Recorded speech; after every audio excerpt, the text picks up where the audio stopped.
So if you've got MOZA wheelbase, would you go for the 1 for a slightly cheaper price, or would you go for the 2 for a more expensive price? Right, so I've got the brand new MOZA FSR2, okay? It looks extremely similar to the standard FSR.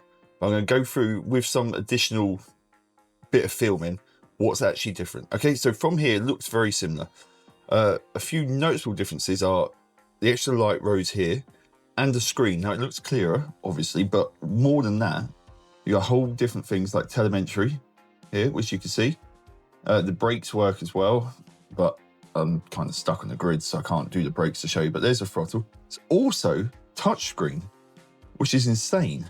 And there's loads of different settings on it, okay? I've never really played around with the screen on the FSR. So I've got the FSR1, so I feel it's very apt that I can compare the two of them side by side. It's over there. I'll get it out for another segment in this video, okay? So somehow, by some miracle, it's Daytona week, and I've managed to qualify pole in my class, which isn't going to go well. I don't think it's anything to do with the wheel, but let's pretend it is. On the back, you've obviously got 3 paddles now instead of 2, and the click is nowhere near as loud as it used to be. So it's still got the same MOZA quick release system on it for everyone to use, which everyone's very familiar with. I've 3D printed a little shim on the back just to make it a bit easier, mainly for my son, but it's there anyway. Now, as you can see, it's got the live track. This is just a standard setting. It's nothing special. There's no sim hub going on or anything like that. It's just a standard setting. I'm probably going to crash off on turn 1, probably by myself. I'm not going to really blame the others. I'm in the 2K lobby, so it's not really the others' fault most of the time. It's usually my own fault. Apart from that, it's exactly the same. I think it feels a little bit lighter, but we don't really know. So I'm about to start the race here. I'll try and talk while driving, but I'll probably cut into other videos in between. And I've got a great start. Let's say it's because of the FSR2. I'm not sure if it is. There's already a LMD stopped on the side of the road. So I got a great start. The car in third has slipstreamed me all the way up.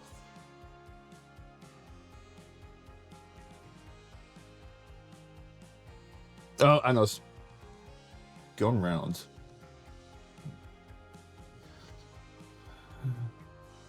Major carnage.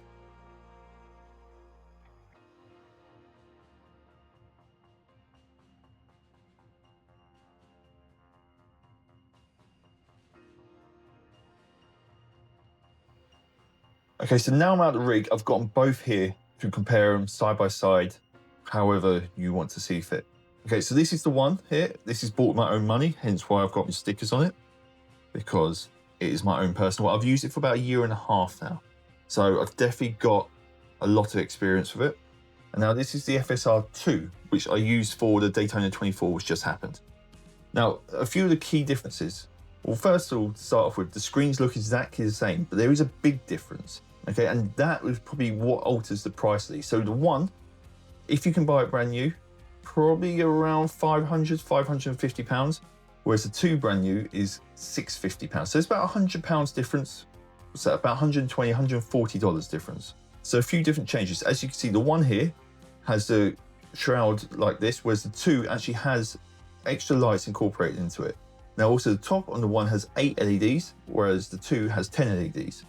Now that's a very minor difference, just the lighting. The screen is realistically the biggest difference on this. The screen on the one is really good, high quality, very responsive, stuff like that. But if you want to change the settings, you've got to go into the MOZA pit house. Whereas on the 2, you can change it on the fly. You can do a telemetry, you can swap over to tire pressures, lap times, diff, whatever it is. It's all touch screen. Okay, and obviously with people racing, it's a very handy thing to be able to swap between the screens. Another difference is obviously the cowling. MOZA here is actually embossed and chrome, whereas the MOZA here is actually just a sticker on the carbon fiber plate. Another one is with the funky switches here. On the 2, if you can hear, they're actually buttons and you can twist it. Whereas on the 1, they're just joysticks. They don't actually move and you can't twist it.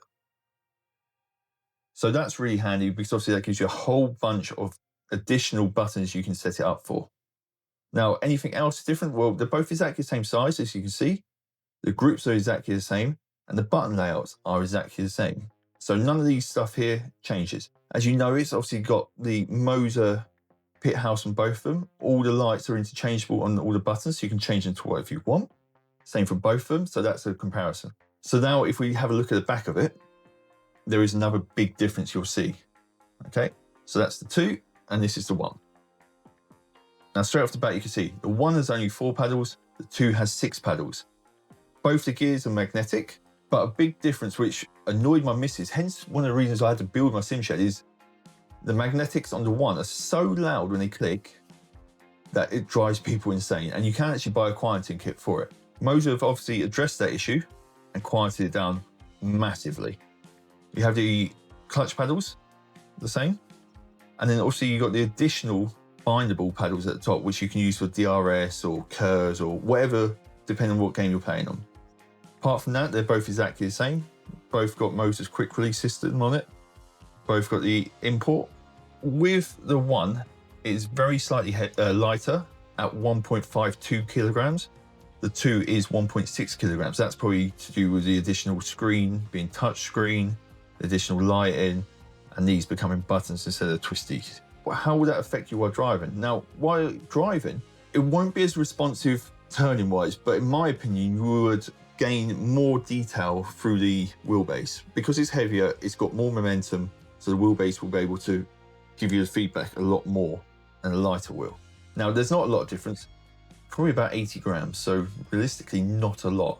Now, is it worth the difference in price? It's only $100 or £100, so it's not a massive price difference, but is it worth it? As I've said more than once, this is my own personal wheel.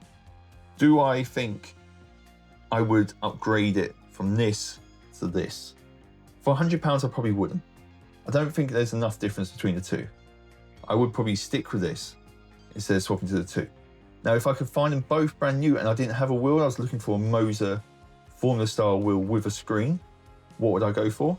Now, that's where I think the difference is massive. I would definitely go for the FSR2 that way, with the additional buttons, the touch screen, the additional gear levers on the back.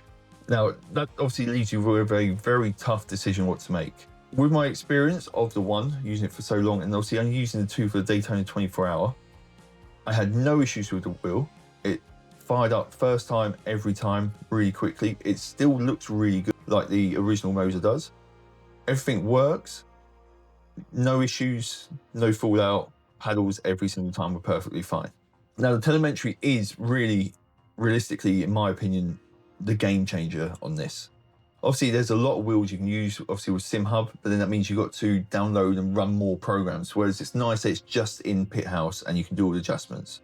Do you think it's actually worth the difference? The £100 difference between the 2 and the 1? If you have the 1 already, would you actually run the 2? Would you sell the 1 to buy the 2? Or would you think, nah, it's not worth it? And like myself, probably keep just the 1 instead of purchasing the second one. Now, thank you very much for watching this. Obviously, I've put my new room shed type thing into use, filming some sim racing videos, still filming the karting videos, and also running my shop out of it. So it's very busy and it's actually very compact, and I don't actually have a lot of room. So I don't actually have a lot of room left. So this here is my first proper sim racing review. I have had this for a year. I love how it is. I would not change a thing about it. But then saying that, this is also really good, and I really enjoy the screen in the middle. Okay, so thank you very much for watching. If you enjoyed this, obviously don't forget to help me out with a like and subscribe. A lot of my viewers aren't actually subscribed, so it does help me just a little bit. Thank you for watching. I hope this has cleared up a little bit for you, and I will speak to you later.